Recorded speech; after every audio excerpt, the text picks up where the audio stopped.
এক চোর একটি ছাগল চুরি করে মসজিদের ইমামের কাছে আসলো। এসে বলল, হুজুর, আমি যখন এই ছাগলটি চুরি করেছি তখন আমার মনে কোনো ভয় ছিল না, এখন মনে হচ্ছে আমি বড় ধরনের অপরাধ করেছি, আপনি এই ছাগলটি রেখে আমাকে পাপ মুক্ত করুন। হুজুর বলল, বাবা, এভাবে তো পাপ মুক্ত হওয়া যায় না, যার ছাগল চুরি করেছ তাকে ফিরিয়ে দিতে হবে।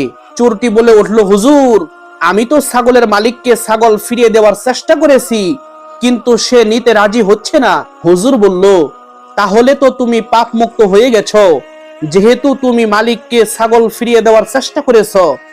এই কথা শুনে চোর মুস্কি হেসে ছাগল নিয়ে চলে গেল। হুজুর যখন বাড়িতে আসলো, তার স্ত্রীর কাছ থেকে জানতে পারলো ছাগলটা আর কারো না, হুজুরের নিজেরই। তখন হুজুর মাথায় হাত রেখে বলল, হায় আল্লাহ, জীবনে অনেক চোর দেখেছি, এত বুদ্ধিমান চোর এর আগে কখনো দেখি নাই।